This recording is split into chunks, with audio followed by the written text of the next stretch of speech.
नहीं कर सकता। राज करने के लिए राज जैसी सोच भी जो है अपने अंदर पैदा करनी पड़ेगी। सामान्य साथियों, आज का जो आंदोलन था, आप और मैं जानते हैं कि वो हमने रामलीला मैदान में रखा था। कौन से मैदान में? जोर से बताओ। लेकिन रामलीला मैदान के पास हमारे मुस्लिम भाइयों का एक कार्यक्रम होता है जिसको हम लोग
85% है वो इसी साजिशों के कारण, एकजुट न हो पाने के कारण इस देश में गुलामों जैसी जिंदगी जीने के लिए मजबूर है।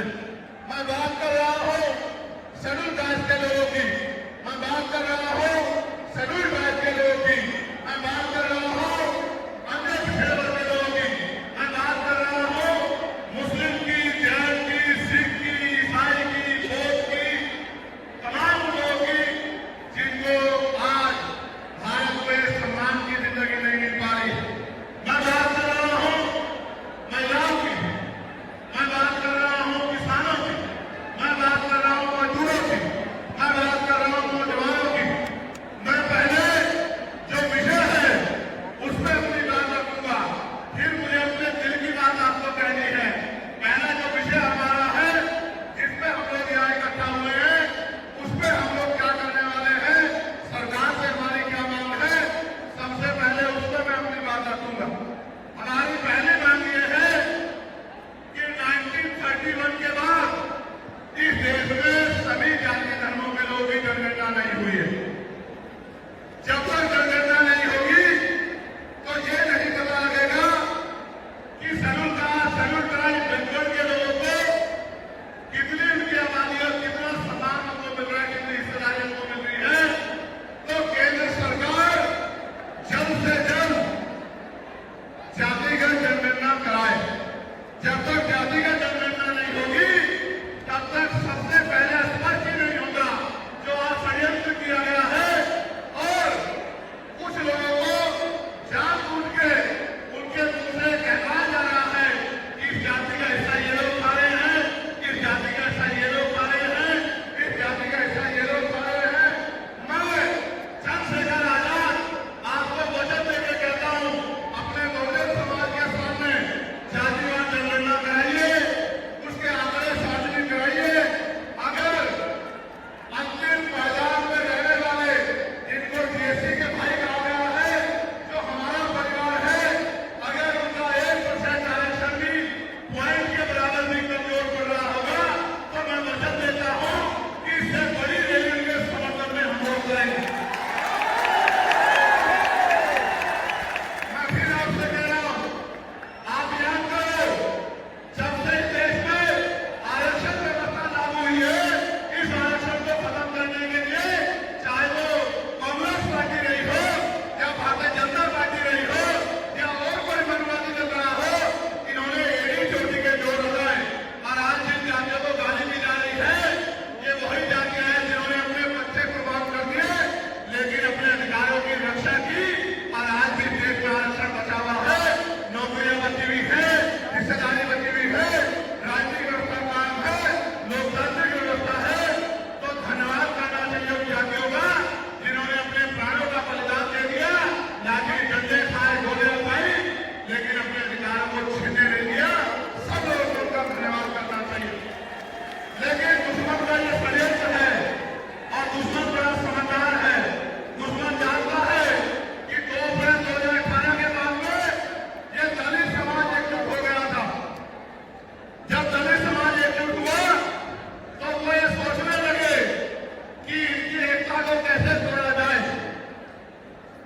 आरक्षण को समाप्त करवाने के लिए एड़ी चोटी के जोर लगा दिए और इसका सबसे बड़ा हमला इसमें कब हुआ जब 10% EWS लागू हुआ। मुझे माफी चाहते हुए कहना है कि हमारे दलों ने भी हाथ उठा के जो हमारे पूर्व के दल थे उनका समर्थन किया, जबकि वो आरक्षण पे सबसे बड़ा हमला था। अगर उसी दिन हम लोगों ने सड़कों पर निकल के अपनी आवाज को उठाया होगा तो किसी की मां ने दूध नहीं पिलाया होगा कि वो दोबारा आरक्षण पे हमला करने के बारे में सोच लेगा। ये भाजपा के लोग जो सत्ता में बैठे हैं, इन्होंने वोट तो आपसे हमसे ली धर्म के नाम पे, भाईचारे के नाम पे, लेकिन सत्ता में आके लोग अपने लोगों को काम करने लगे, अपने मामलों की विचारधारा को आगे बढ़ाने लगे और हम लोग रोटी रोटी के लिए मोहताज लोग, जुट जाति के शिकार लोग परेशानी की जिंदगी जीने लगे। मैं चाहता हूं कि जो जिंदगी हमारे लोग ऑस्ट्रेलिया में जी रहे हैं, ऑस्ट्रिया में जी रहे हैं, इटली में जी रहे हैं, यूरोप में जी रहे हैं, पूरे अमेरिका में जी रहे हैं, कनाडा में जी रहे हैं, हॉलैंड में जी रहे हैं, नीदरलैंड में जी रहे हैं। ऐसी जिंदगी की व्यवस्था भारत में नहीं हो, लेकिन ये तभी संभव है जब राजनीतिक शक्ति हमारे पास हो। अगर राजनीतिक शक्ति भाजपा और कांग्रेस के पास रहेगी तो हम लोग इज्जत की जिंदगी देश में नहीं जी सकते। इस बात को आप लोग ध्यान रखना। ये मैं नहीं कह रहा हूं, ये बाबा साहब अम्बेडकर ने कहा political power is the master की। राजनीतिक सत्ता वो चाबी है जो आपकी सारी परेशानियों का हल कर देगी। और राजनीतिक सत्ता जिनके पास है उनके लोग हजारों हजारों करोड़ रुपए लेके भाग जाते, उनके लोग उनके पूंजीपतियों के लाखों लाखों करोड़ रुपए माफ करते जाते। लेकिन अगर आपका 10,000 रुपए का बिल भी बाकी हो तो 10,000 रुपए का बिल भी अगर आप नहीं दोगे तो मुकदमा लिख के आपको जेल भेजने का काम सरकार कर देगी और आपने घर की कुर्की भी करा देगी। आप किसानों का, मजदूरों का हाल देख लो, आप नौजवानों का हाल देख लो देश में क्या है। तो हमारी सबसे बड़ी मांग ये है, आप समर्थन करके बताना कि आप इस पर सहमत हो या नहीं हो। बताओ जातिवार जनगणना होनी चाहिए नहीं होनी चाहिए? एक सुनना बताओ, होनी चाहिए नहीं होनी चाहिए? साथ साथ इस देश में जातिवार जनगणना के साथ साथ जितने भी सरकारी संस्थान हैं, चाहे वो जुडिशरी हो जहां से हमारे खिलाफ लगातार फैसले आते हैं, चाहे वो आर्मी हो, चाहे वो और कोई सरकारी संस्था हो, सब लोग सब जगह में आरक्षण व्यवस्था लागू होनी चाहिए। बताओ होनी चाहिए नहीं होनी चाहिए? दोनों हाथ उठा के बताओ होनी चाहिए नहीं होनी चाहिए? बहुत अच्छी बात। साथ साथ हमारी ये भी मांग है जो मैंने पार्लियामेंट में भी उठाई कि निजी क्षेत्रों में आप इस बात को समझो गौर करके, इस देश में 2% सरकारी नौकरियां, कितने परसेंट? जोर से बताओ। 98% प्राइवेट सेक्टर है। कुछ ऑर्गेनाइज है, कुछ अनऑर्गेनाइज है। आप ये देखो 2% में तो बंटवारा है, लेकिन 98% में पुरानी सत्ता वाले लोग और आज की सत्ता वाले लोग सांप की तरह कुंडली मार के बैठे हैं। ना वहां SC/ST के लोगों का कोई प्रतिनिधित्व है, ना OBC के लोगों का है, ना ही मुस्लिम लोगों का है। तो हमारी मांग ये भी है कि अब समय आ गया है कि निजी क्षेत्रों में भी आरक्षण की व्यवस्था होनी चाहिए। होनी चाहिए नहीं होनी चाहिए? बताओ, दोनों हाथ आगे बताओ, जोर से बताओ होनी चाहिए नहीं होनी चाहिए? साथ साथ हमारी ये मांग है कि प्रमोशन में रिजर्वेशन भी इस देश में लागू होना चाहिए। शेड्यूल कास्ट, शेड्यूल ट्राइब और बैकवर्ड के लोगों के लिए प्रमोशन में रिजर्वेशन भी सरकारी संस्थानों में लागू होना चाहिए। लागू होना चाहिए, लागू होना चाहिए? बताओ, जोर से बताओ।